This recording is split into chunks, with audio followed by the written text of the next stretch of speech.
Parrhesia Groups has several Jewish and Palestinian artists and designers. We work in two main modes. One mode is joining organizations for social change and work on the visual materials. And we work with a Palestinian rights organization. Our main project is Sedek. It's a magazine about the ongoing Nakba. We do it together with Zochrot, Remembering organization. It's a magazine that runs for 2 years, and we published 5 issues so far.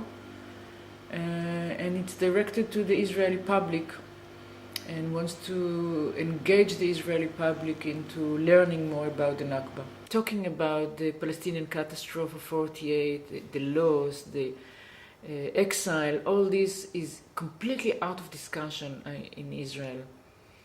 So the name of the magazine is Sedek. In Hebrew is a crack. We try to create a crack so such a discourse can be opened, so more people, either as artists or writers or researchers, can start to engage themselves in a dialogue, in open, hopefully, wider and wider circles of dialogue, that such a discussion can happen. It's not easy. I think that when you look at all this process of the process of the magazine and the process of a Zochrot organization that works for maybe 7 years, I think there is a strong or visible shift that such a word as Nakba, that was not known until a year or two ago, just wasn't understood. And now it's a quite known term, and half a year ago there was a new law by the Israeli parliament that the Nakba cannot be commemorated, which is something that bothers us a lot, but it's kind of a sign that the work that Zochrot are doing starts to be apparent, starts to be kind of a threat for some Knesset members that think that we should continue neglect this issue.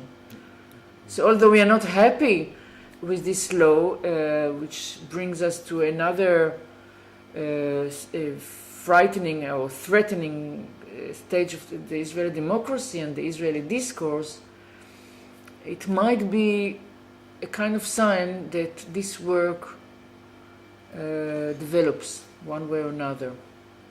Everybody sees, there's war going on. Everybody sees that, everybody knows that in 48 more than 500 villages were destroyed. Or it's very visible, but the interpretation is the problem, not putting more visual or more images, but interpreting the images or what we can see outside, which is very present. So it's an effort of reinterpreting the images that are already there and combining them together and putting them in a different context and trying to see them in a new way. And it's not easy. When we are working with social change organizations, working on the visual material, we try to find ways at the same time, to communicate and to get through with their messages, but try to do it in a different way from the regular advertising and marketing systems and languages. So, for example, we never try to manipulate or use violent images. We try to give as much information that we can and show the organization's dilemmas and conflicts and questions that they have inside their materials. We see our way of working as a visual way of creating change by the visual language that we choose. We put a lot of thought into the choice of images and the choice of representation. If you want to communicate or influence, you have to use images which are clear and known and that can speak. But if you do that at the same time, you repeat the images that you don't want to repeat because they are problematic. So this is a tension that we are in all the time. So when I think of it, I know that we are a minority in Israel, and our kind of activity is not going for the big media and communication and trying to get to a lot of people. I see it more as collecting evidence or creating evidence to our way of thinking, which will be used in the future. Each one of us is also working as educator, and I think from my experience with students of graphic design, which I teach, I think this is another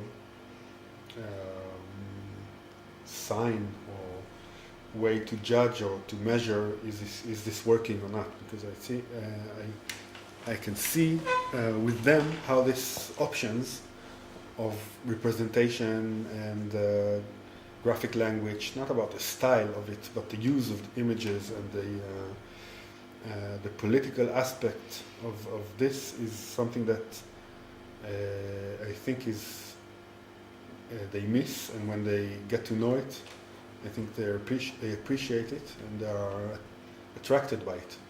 And I feel this need to have a different way of using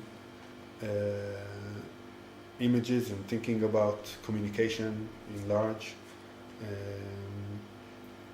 So I think there's an undercurrent of a lot of people that are not satisfied with what's going on politically and also culturally. I just read an article by Balibar who talks about a kind of ongoing counter-revolution, or something which is a big effort on the side of of capitalism and advertising and to make it impossible. He calls it. He uses the term civility to attack civility. Civility is the actual possibility of being, or having a civil society. So advertising and the media is attacking all the time the possibility of having a social society. People don't know exactly how to name it or what to do with it, but I think the minute they have an alternative, they can start thinking about what they can do about it, or having different possibilities, or it ceases to be the way things are, and it opens new options. I think this kind of activities, and it's of course not only us. There's a lot of other groups, teachers, designers, activists, artists that are doing the same thing, trying to use this kind of tools, not only for different purposes, but in different ways. You don't only change the subject, you change the whole way of doing it. And I think this is the main issue.